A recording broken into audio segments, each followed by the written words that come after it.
guys, and welcome to another video. I know I haven't been posting in a while and I truly apologize, but I'm gonna get back on the road. We're gonna get back the game going. We're gonna get back strong. Alright, so for today's video we're gonna do something totally different from what I normally do on my channel. So I'm switching it up this week. So this week we're gonna be talking about growing up with African parents.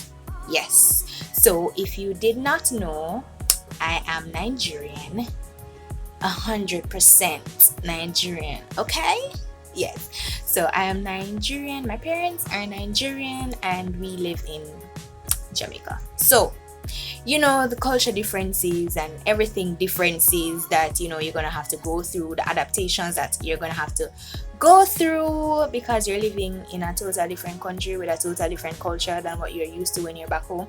And especially those back in the days parents, yeah, if you can relate, yeah, it's hard. It's not like no millennial parenting and everything where people are a little bit open to certain things. We're a little more exposed because we're coming out and we're learning. But those parents that are back in the days are really stuck in their ways. Yes, and sometimes it can be hard. Yeah, sometimes it can be hard to adapt, and because you are growing up in a different country, in a different culture, it's kind of really hard. For me, it was really hard. Okay, so I think we deserve a prize. I think we deserve a trophy because growing up with African parents, trust me, it's not easy. It's really not easy at all. The things that we go through, sis, let me tell you, it's not easy. So stay tuned for this video if you want to hear more. Don't forget to like, share, comment, and subscribe to my channel, and don't forget to tell all your friends, to tell your friends, to tell your friends. So let's get into this video. Alright, so as I mentioned before, we're gonna be talking about growing up with African parents today. So I came up with some stuff and I did a poll and I asked some of my friends for some things that they went through growing up with African parents. So let's kick off the video. So the first thing, it's hard growing up with African parents. Okay, the first thing is that there are no sleepovers in African parents' home. There is no such thing as a sleepover. So consider yourself blessed if you could sleep over your friend's house for Christmas, New Year's, Easter, just a regular random sleepover, birthday, whatever it may be. Consider yourself blessed because I'm gonna tell you, in an African parent's house, what is it? What sleepover? Whose house are you going to? You better go and sleep in your bed. What is wrong with your beds? What's wrong with your beds? Why do you have to go over your friend's house to go and sleep? You have a bed. She has a bed. What are you doing? Running down beds? Listen, there's no such thing as a sleepover. I remember I begged my parents to go to my friend's house for a sleepover. I got a straight out no. My mom was like, nah. My dad was like, listen, you shouldn't even bother to ask this question because you should have known the answer before you came to me. It was like, no. So in African parents' house, there is no such thing. No, let me tell you, no such thing as a sleepover. So don't think about it. Don't breathe about it. Don't even have it in your little subconscious. Don't even short-term think it. Don't even, because you are not going to her house. You are not, okay? Let me tell you from now, you are not going to her house. So the second thing that you want to say growing up with African parents is don't eat at your neighbor's house. Don't even think about it. If you get invited to somebody's house, don't even think about drinking water. Don't even think about drinking water. Your mom will be giving you the eye like, did you not eat? Did you not eat before you leave? Why do you think that you need to come to people's house and even drink water? There's no such thing as going to your friend's house or getting invited to people's houses and eating in African parents' house. Listen, You better eat before you leave, because anyhow you go and somebody offers you food, you just have to tell them, ma, thank you, but I don't want. My belly is full. Even if you are hungry, even if you are starving, you just have to say, ma, I beg, I don't want any. Because if you eat at somebody else's house, you will not hear the end of it. Your parents will be looking at you like, this stupid girl, what is wrong with this girl? This rubbish she's doing. Didn't we treat her better? Didn't we train her better? What is she doing in people's houses? Hey, nah. I mean, your parents will be, they'll be like, they're losing their mind because you're eating at someone else. Listen, eating at someone else's house, that's a complete no. That's a complete no. And again, there is no such thing as privacy in African parents' house. Like, wahala. There's no such thing as privacy. You want privacy? Go to your own house, not in your parents' house. There's no such thing as privacy. There's just none.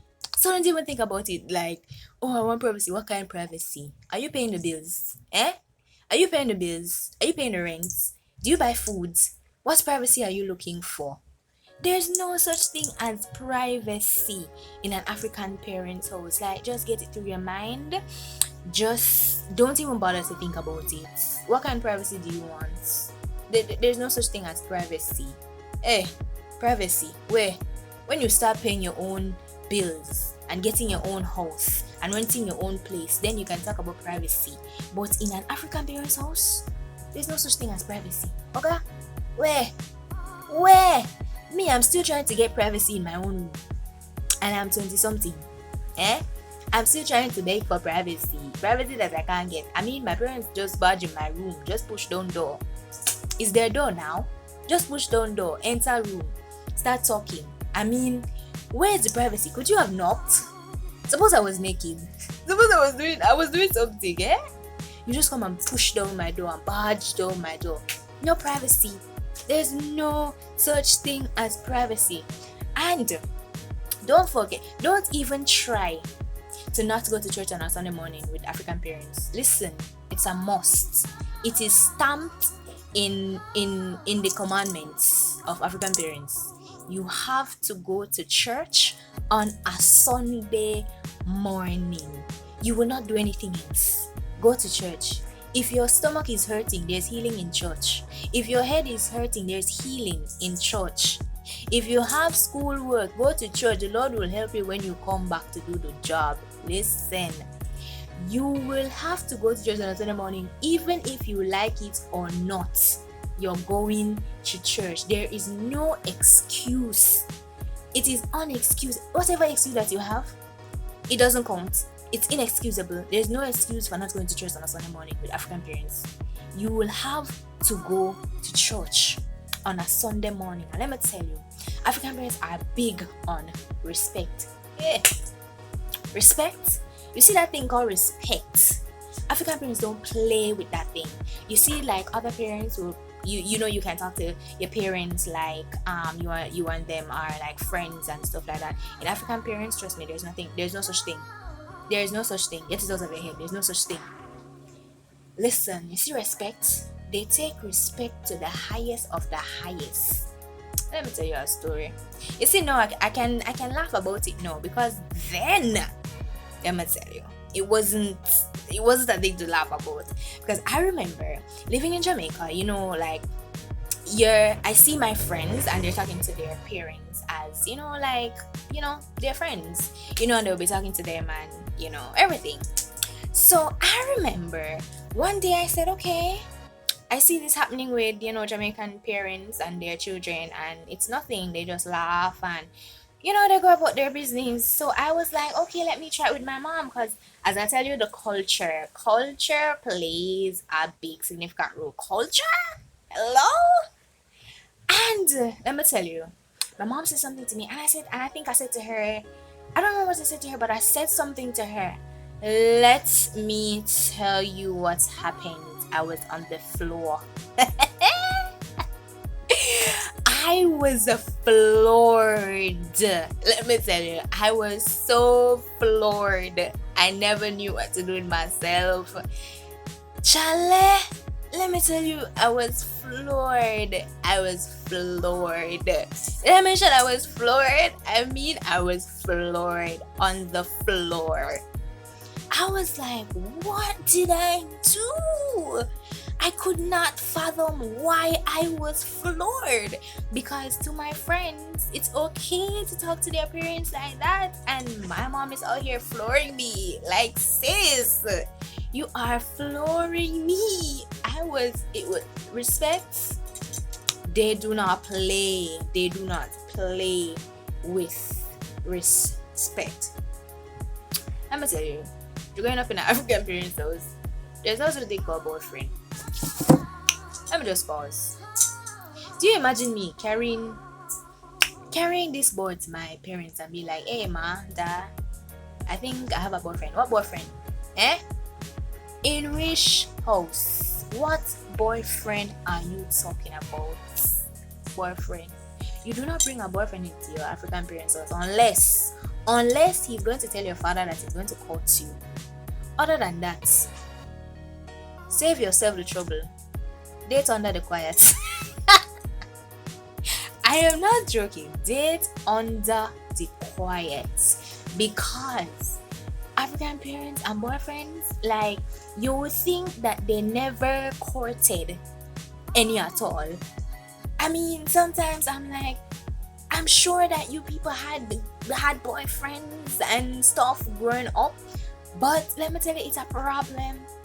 Especially people that have parents that were back in the days. Yeah, like, what's a boyfriend?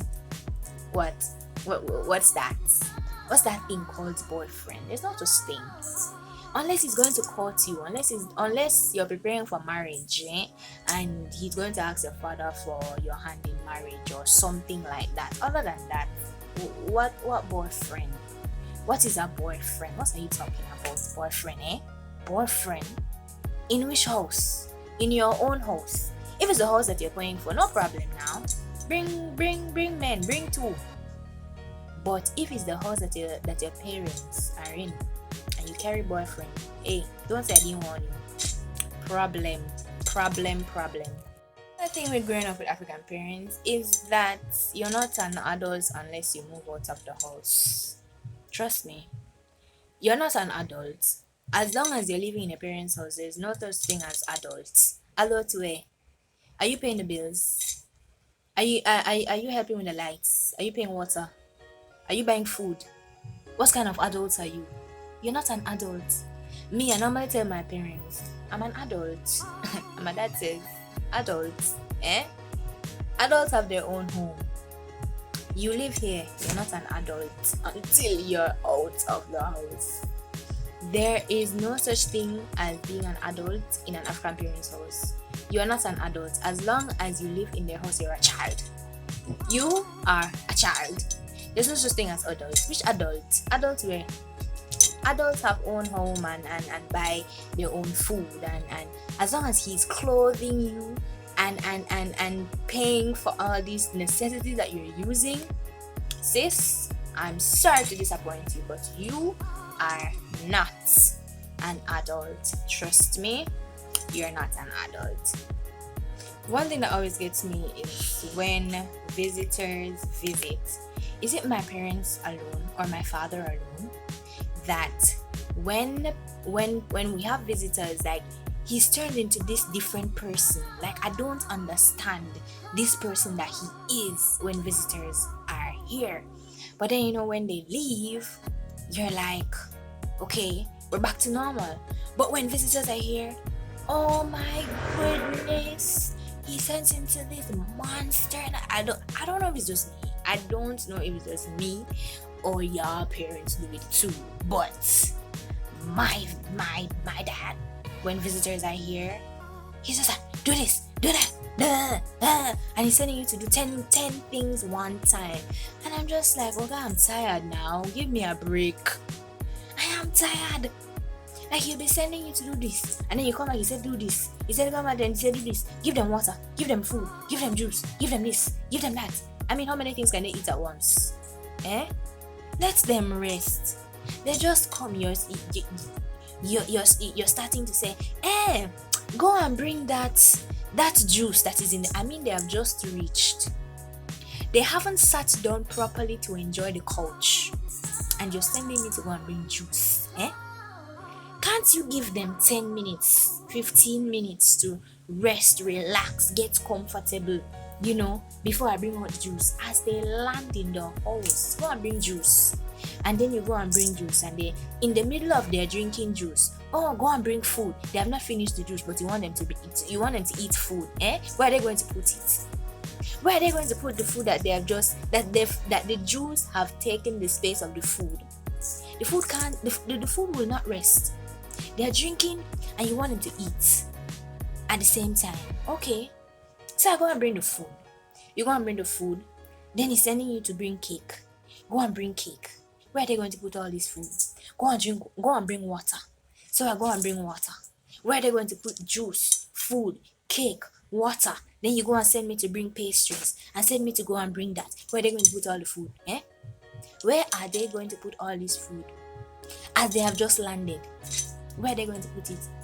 They haven't even gotten a chance to even get hungry.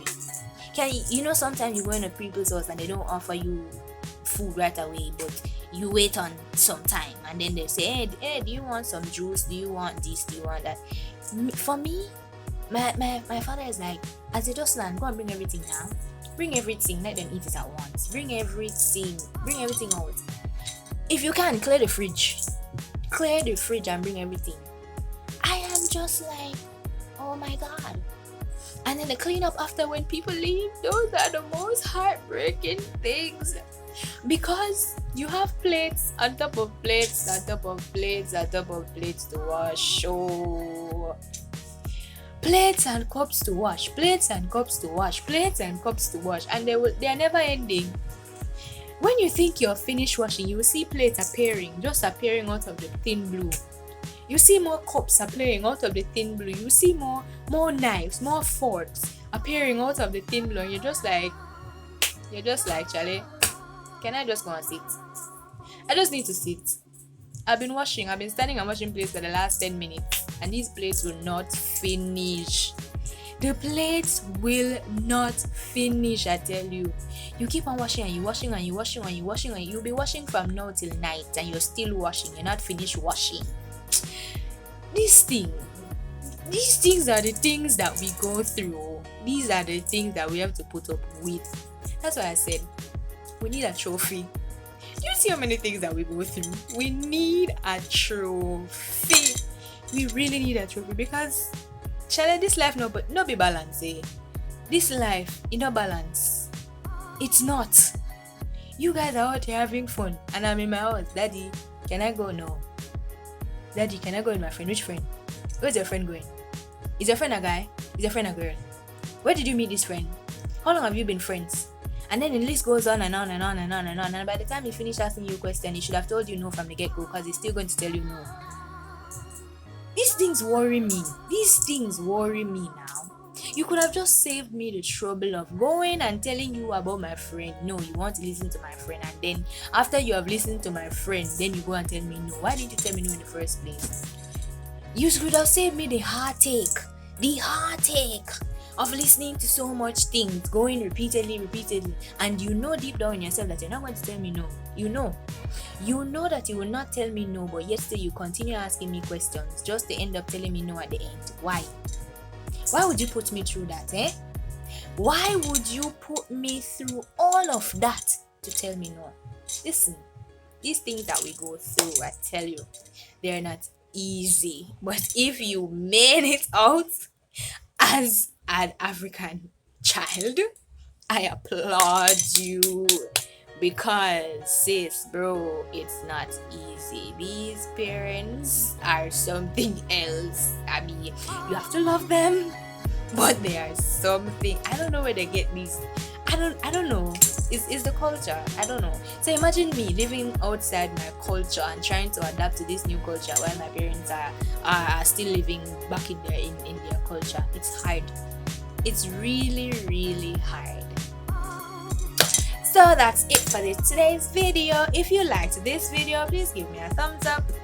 If you want more videos like this, please let me know in the comment section. Whatever that you would like me to do, whatever other content that you want to see, please leave it down below in the content. And again, I thank you so much for watching.